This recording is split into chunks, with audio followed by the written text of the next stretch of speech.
Hamıya salam dostlar. Bu gün DLC-də, yəni demək olar ki, DLC ikinci proqram göndərib. DLC 2026 artıq DLC 2026-nın ikinci proqramı göndərib.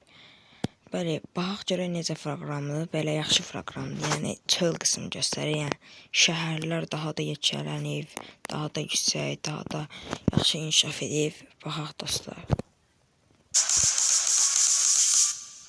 Dream League Soccer 2026 will feature a completely overhauled facilities screen, bringing you the best stadium building and upgrading tools DLS has ever seen. Tap on your stadium to start selecting parts to upgrade. Now you can easily select whether your stadium pieces are covered or uncovered, and can choose whether to view them from the interior or exterior of the stadium.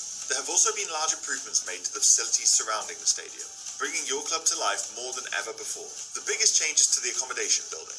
Special players no longer count towards your squad size in the accommodation centre. There's no limit to how many special players you can have, letting you collect without... Gördüyünüz kimi dostlar, belədir, yəni çox maraqlıdır. Şəhərlər yekunlənib, yeni aksesuarlar, yeni yollar, yeni işıqlar. Bunlar hələ ki elə belədir. Çəkə bir dənə arxaya dostlar.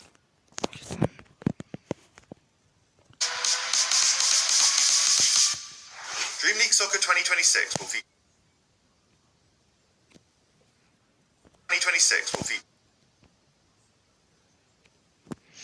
Baxın dostlar, bu Alvarezdir.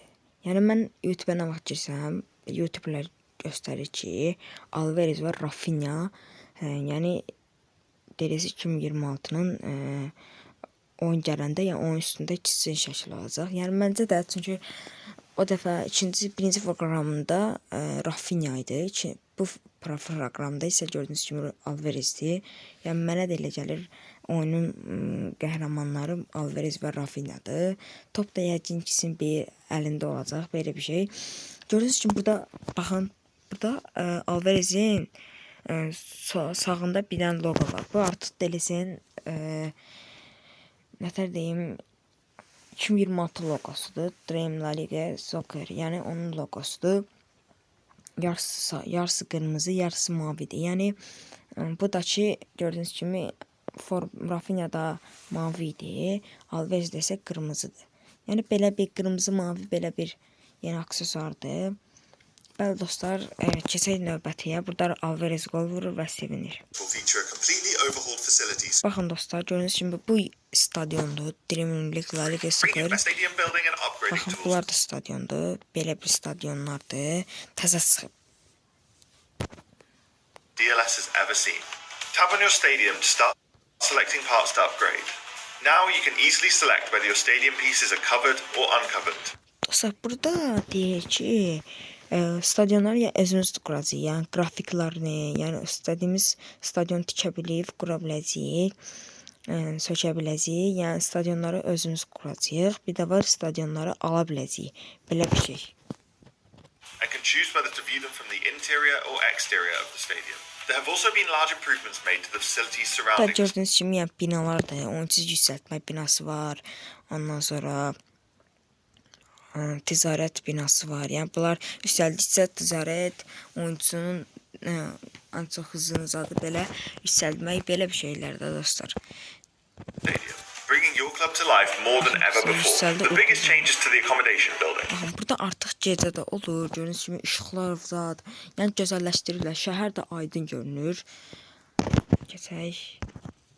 Special players no longer count towards your squad size in the accommodation centre. Bu o deməkdir ki, dostlar. Yəni DLC-də artıq yəni oyuncusunu yəni sınırlı, yəni nə deyim, oyuncusunu bir vaxta qədər alsan da, yəni əgər oyuncusu çox aldınsa, yerin doldusa, oyuncusu satmalısan məcbur. Da elə şey olmayacaq dostlar. Yəni istədiyimiz qədər sınırsız, yəni oyuncu alıb zamanında saxlada bilər. Yəni istədiyimiz qədər bütün oyuncular da hətta alıb orada saxlada bilər. Yəni belə bir şey, istədiyimiz qədər oyuncu ala bilərik. No limit to how many special players you can have, letting you collect without limit. Bu da belədir dostlar, gördüyünüz kimi bina tikilir, yəni belə. İkinci proqram belədir dostlar. Kanala abunə olub, like atmağı unutmayın. Məncə maraqlıdır. Yəni burada nədən bəhs eləyir? Loqonda burada aşağıda gördüyünüz kimi yenə qırmızı, mavi kimi görsənir. Yenə dediyim kimi, yaxşı şəhər zad böyüdülüb, yaxşı görünür, görüntülər əladır. Bura artırılan şeylər şəhərlərin böyüməsi və yaxud daha da çox yol, işıqlar, stadionların qırağında maşınlar, nəqliyyat vasitələri və hətta orada gördüyünüz kimi dənizin qırağı da düşürdü. Gəmilər də dənizin qırağında düzülmüşdü. Yəni maraqlıdır. Kanala abunə olub və like atmağı unutmayın. Görüşənədək.